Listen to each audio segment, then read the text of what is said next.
Hi folks, Thomas Henson here with thomashenson.com, and today is another episode of The Book Club. Got you there. So haven't done any book reviews here in a while, so I'm really trying to catch up on some of the books that I've done, so you should see a good bit coming out here soon. The book I want to review today, though, is How to Turn Down $1 Billion. And so it's by Billy Gallagher.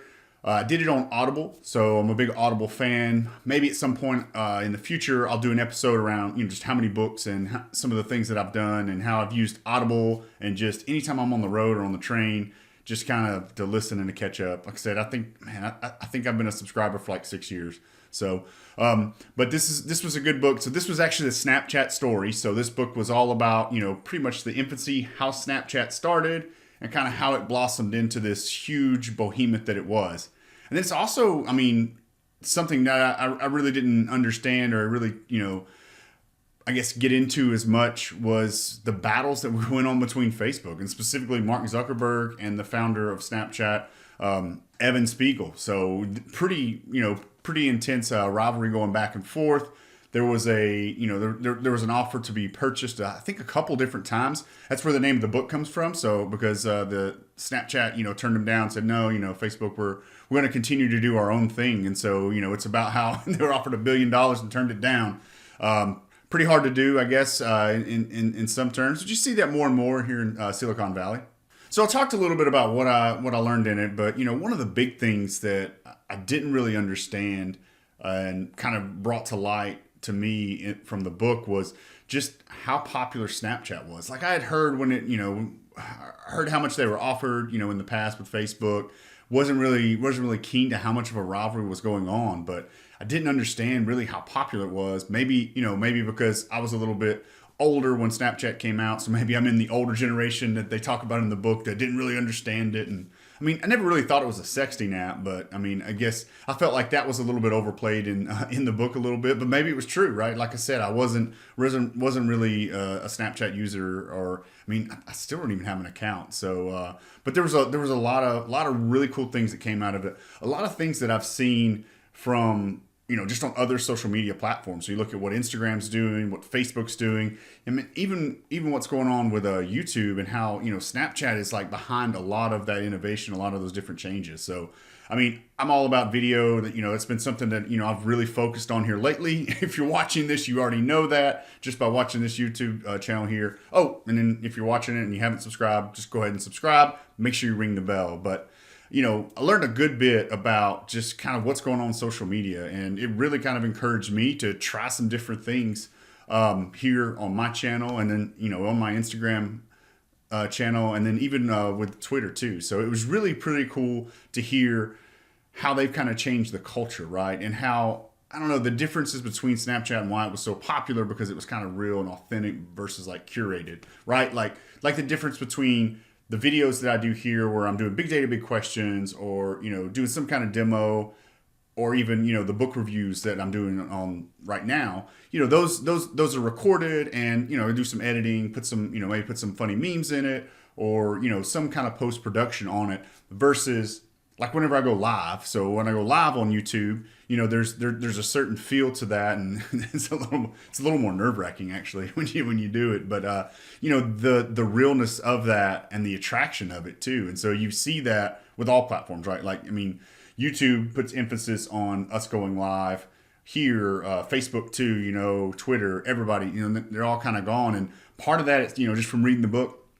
Part of that sounds a good bit like.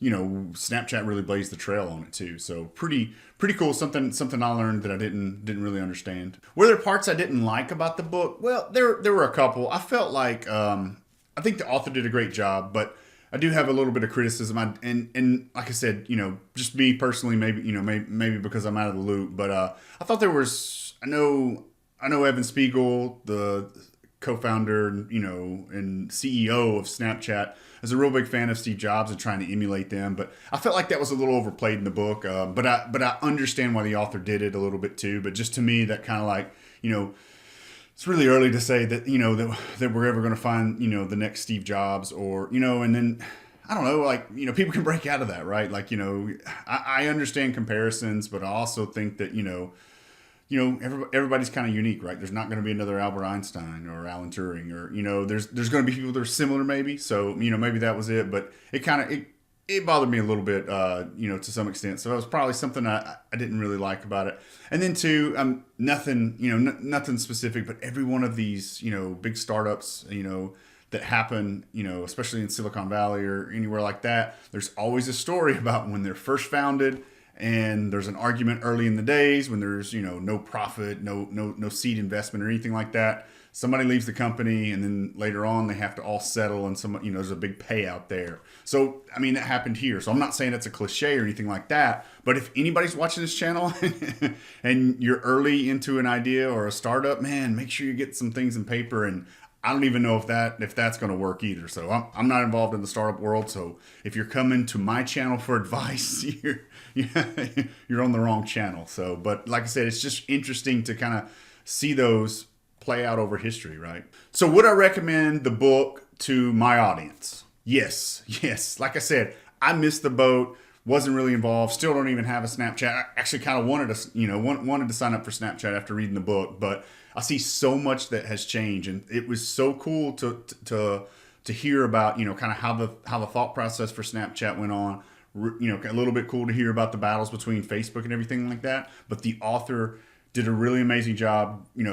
Great job. If by any chance you're watching this, Billy Gallagher, but did a great job just painting how social media and Snapchat in particular has kind of changed the way people interact off from their phones and everything like that. So gave me a ton of ideas and a ton of things I wanted to try. And I think that was part of besides telling a good story, I feel like that was the author's intention. So if you're involved in any way with technology or anything like that, and you're watching my channel, then definitely pick that book up, or pick it up on Audible, or however you want to listen or read it. Is really good. It was a really simple read too. Like I didn't really find myself finding points where I'm like, oh man, I'm not ready to pick this back up. It was pretty good. So that's all I have today. This has been another one of my book reviews. If you like those, if you have an idea for a book that I haven't reviewed, or you want any insights on, and you're like, hey Thomas, you should pick this book up. So put them in the comment section here below. Tell me if you've read this book. Tell me what you think about this. And I'll see you next time on the next episode of Book Reviews. I don't have a name for it just yet. I'm working on it. But I'll see you. Thanks.